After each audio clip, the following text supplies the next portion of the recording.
Hope everybody doing real good. We're going to be whooping up one of these old school cooks this afternoon. This is a recipe I found. It goes back to 1910. This is a Texas style chili, but really it's a Mexican style chili. There's a lot of history in behind this, mostly centered around San Antonio. The star of the show for this cook is this Gebhardt chili powder. This is a chili powder company from San Antonio. They've been around a very long time. Claimed to be the first chili powder company, probably in the United States, but I know Southeast Asia and India was trading in chili spices for centuries. And from my understanding, this is the original chili powder. They haven't changed anything, which I kind of doubt. There's probably some stuff in there that used to not be there, but that's what we got. A lot of the grocery stores have it. If you can't find it there, Amazon sells it, 3 or 4 bottles, a couple of bucks each. Not very expensive. I got about a 3-pound bottom roast here. Got that yellow sticker. I really like it. We're going to get that out of the sack, clean it up, and get that cut up into about 1/2-inch cubes. Going to need some lard and some beef tallow, a big old onion, a couple of cloves of garlic, and some water. There's not a whole lot to this. It's one of those easy cooks. I've made this before. It's a very unique chili.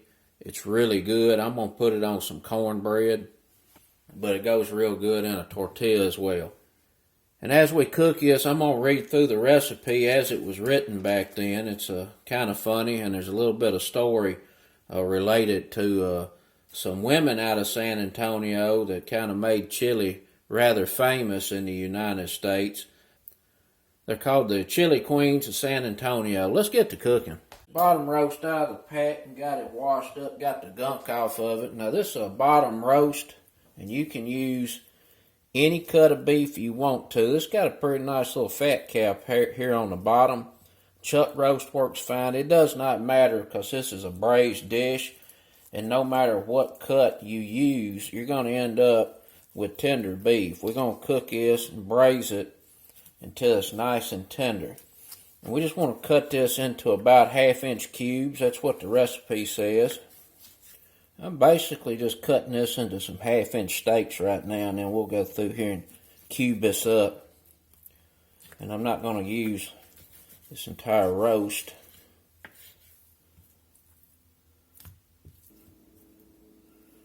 And I'm going to take some of this fat cap off here on this thick, because this is a fairly fatty chili with the lard and tallow going in here. So cut back here a little bit.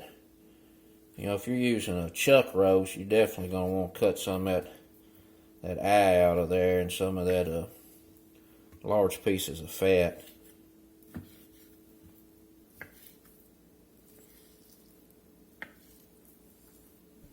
I got about 2 pounds of beef here. I'm going to save these right here. Maybe sear them up for dinner one night.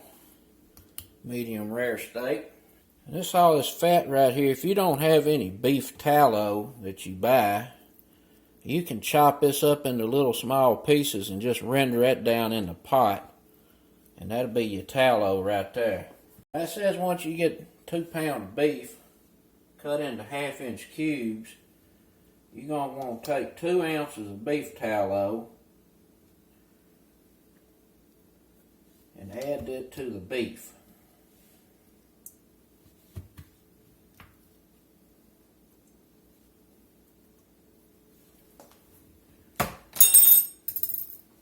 I guess that's about 2 ounces. Look pretty good to me. It says to then salt it.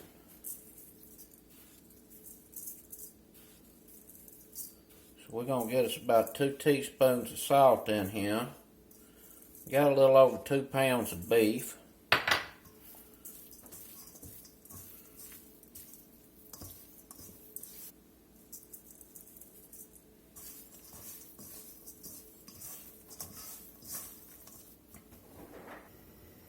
It says to heat a tablespoon of lard. We're going to be using this old big cast iron pot. Let all this simmer down and smother in. Alright, it says to that add a chopped onion. We're going to get that in now. It says when the onion is about half done, add the beef. And I don't really know what half done means. I assume halfway tender. I don't think it's going to matter. It's going to braise for a while. Alright, onions have been cooking here a few minutes. Look like they're about half done to me. And we're going to add the meat.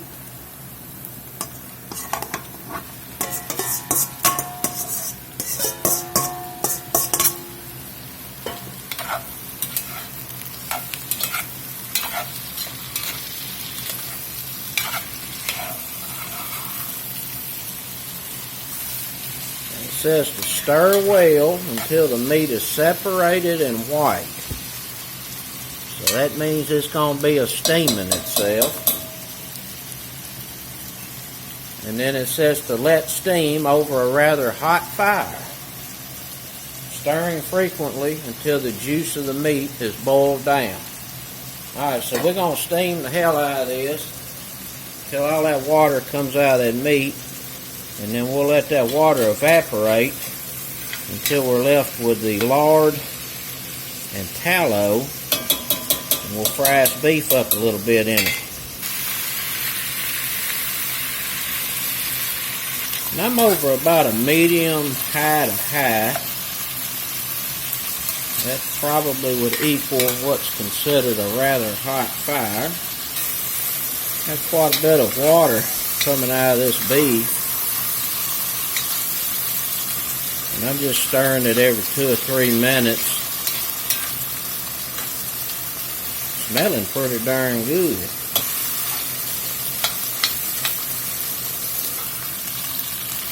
It's been going about 10 minutes, and it's starting to fry now. Most of that water has cooked off. I'm going to give it another minute or two.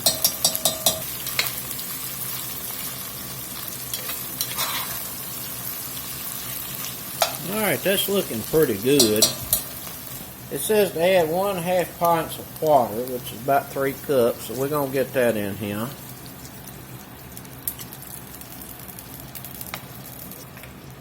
It says to add 3 tablespoons full of Gebhardt's Eagle chili powder. Tablespoon, 3 tablespoons.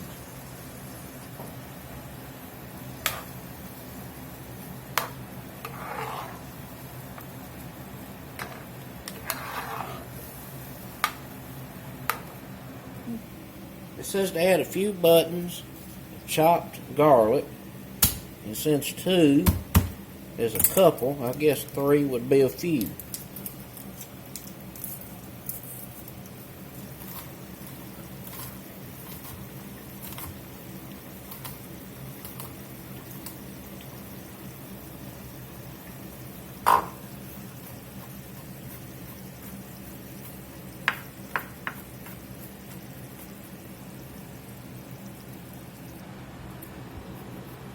That chopped garlic in there.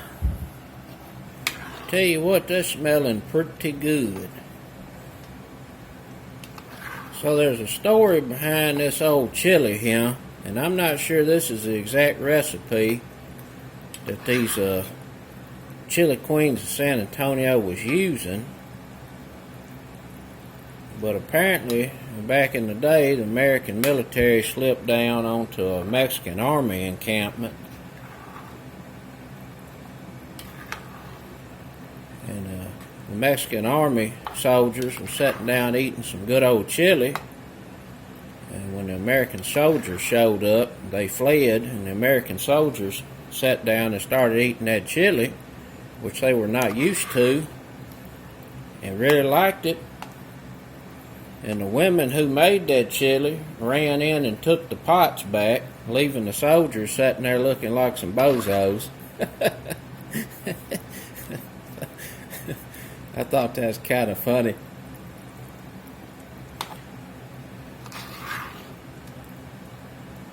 But these chili queens of San Antonio, they would sell that chili out on the streets of San Antonio.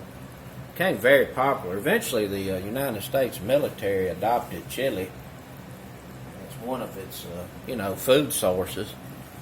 and they started making it. I doubt those ladies back in the day were using a chili powder, most likely using a dried chilies, you know, like you would make a chili Colorado.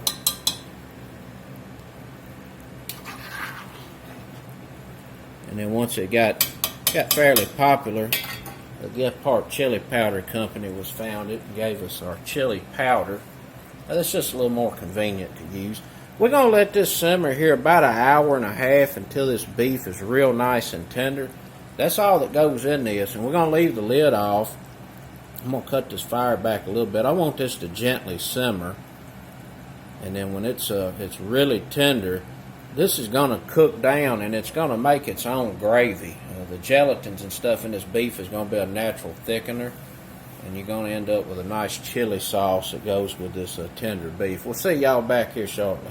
Been going here about an hour and 10 minutes. I've started a time or two. We'll check see if this beef is getting tender. Yeah, it's getting there. It's going to need some more cook time. I also know this chili sauce is going to have to cook down. It's thickened pretty good. It's got a little ways to go. We're going to give this probably about another 20 or 30 minutes. That beef is real tender and that's thickened up. We got us a pan of buttermilk cornbread. We'll go with this chili real good. Alright, we've been going about an hour and 45. And this meat is tender for sure. We got this beautiful chili sauce. See how this thickened up? Just a really nice chili sauce. Let's get this plated up and get a bite to eat. Got me a cornbread round right yonder. We're going to get some of this beautiful chili plated up.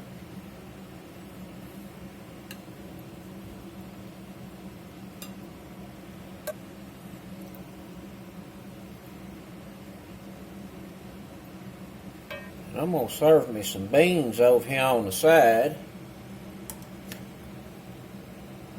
That's going to go real good with that chili and that cornbread. See how this is hitting. First off, I'm going to check this beef. You can see that's very tender. Oh boy, that is good. That is good. Man, I tell you, it goes real good with some buttermilk cornbread. My goodness. Delish.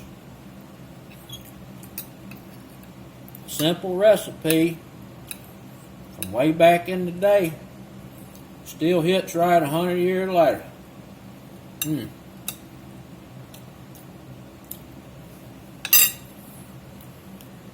1910 chili. Regular folks approve. That's it, folks.